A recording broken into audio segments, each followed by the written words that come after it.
તારીખ 13, 14, 15 ઓક્ટોબર રાજકોટના જનકલ્યાણ હોલ ખાતે એક મુદ્રા પ્રદર્શન રાખવામાં આવ્યું છે. આ મુદ્રા પ્રદર્શનનું આયોજન રાજકોટ ન્યુમિસ્મેટિક એસોસિએશન દ્વારા કરવામાં આવ્યું છે. શુક્ર, શનિ, રવિ આ મુદ્રા પ્રદર્શનમાં રાજકોટની જાહેર જનતા આવી શકશે. જૂના સિક્કાઓ, જૂની નોટો, ટપાલ ટિકિટ, મેડલ, ટોકન, ઓટોગ્રાફ, મહાન હસ્તીઓના ઓટોગ્રાફ વગેરે જેવી વસ્તુઓનું ભવ્ય પ્રદર્શન રાખેલું છે. આ પ્રદર્શન સવારે 11 થી સાંજે 6 વાગ્યા સુધી છે. કોઈ પણ વ્યક્તિને પ્રદર્શનમાં આવવા માટે એન્ટ્રી ફ્રી છે. લોકોની પાસે કોઈ અગર જૂના સિક્કા હોય તો એ પોતાનું વેલ્યુએશન ઉપર ત્યાં કરાવી શકશે. બને કે સિક્કા કિંમતી નીકળે અને બને સિક્કા કિંમતી ન પણ નીકળે.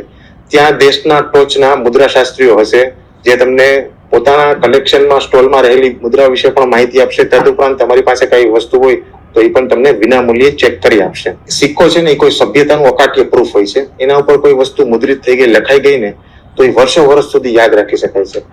અને ન્યુમિસ્મેટિક ફિલ્ડ, આ મુદ્રાશાસ્ત્ર આજકાલનું કલેક્શન નથી થતું. બ્રિટિશ કાળથી આ બધી વસ્તુઓનું કલેક્શન થાય છે. બ્રિટિશ કાળથી એવા બધા કેટલા બધા વ્યક્તિઓ છે કે જે હાલ સુધી કલેક્શન કરે છે. અને રાજકોટમાં સૌથી વધુ મુદ્રાશાસ્ત્રીઓ છે કે જે કલેક્શન કરે છે અને આ ફિલ્ડમાં બહુ સારું કરે છે. આ કરવાથી આપણને આપણો પ્રાચીન ઇતિહાસ વિશે જાણી શકાય. આપણી જે સભ્યતા હતી એ કેટલી એડવાન્સ હતી, કેટલી એડવાન્સ સિવિલાઇઝડ હતી એના વિશે આપણને માહિતી મળે. અને આ પ્રકારના એક્ઝિબિશનમાં આવવાથી 1500 વર્ષ, 2000 વર્ષ જૂના પ્રાચીન કાળના સિક્કાથી લઈ અને આઝાદીના અમૃત મહોત્સવ સુધીના સિક્કાની સંપૂર્ણ આપણને માહિતી મળી શકે. તદુપરાંત ઘણા બધા ઓટોગ્રાફનું કલેક્શન તમે કરી શકો છો, ત્યાં તમે જોઈ શકો છો. આ ઉપરાંત ભારત સરકારની બોમ્બે ટંકશાળ કે જ્યાં સિક્કા છપાય છે એનો પણ એક વિશાળ સ્ટોલ છે.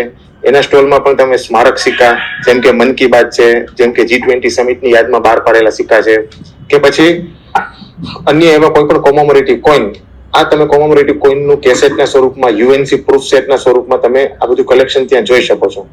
આ પ્રકારના જે એક્ઝિબિશન થાય છે અમદાવાદમાં વર્ષમાં 3 વાર થાય છે, સુરતમાં 2 વાર થાય છે, દિલ્હીમાં 7 થી 8 વાર થાય છે, કલકત્તામાં, દેશભરમાં થાય છે. ભારતમાં અત્યારે ન્યુમિસ્મેટિક પ્રગતિ કરી રહ્યું છે, જ્યારે વિદેશમાં ન્યુમિસ્મેટિક એની ટોચ ઉપર છે, એક્સ્ટ્રીમ હાઇટ ઉપર છે. મોટી મોટી સેલિબ્રિટી પણ કોઈન્સ અને પેપર મની કલેક્શન કરતી હોય છે. અહીંયા તમે આવો તો એન્ટ્રી નિઃશુલ્ક છે. તમારી પાસે કોઈ કઈ કલેક્શન હોય તો તમે ત્યાં બતાવી શકો, એનું વેલ્યુએશન કઢાવી શકો, એ પણ નિઃશુલ્ક છે. તમે નવા કલેક્ટર બનવા માંગતા હોય, કોઈન કલેક્ટર બનવા માંગતા હોય, તમને એવું લાગે કે તમારે પણ કલેક્શન કરવું છે, ઇતિહાસને સાચવવો છે, તો તમને કોઈ સ્ટોલ ઉપરથી કોઈ વસ્તુ ગમે તો એ તમે ત્યાંથી લઈ પણ શકો છો.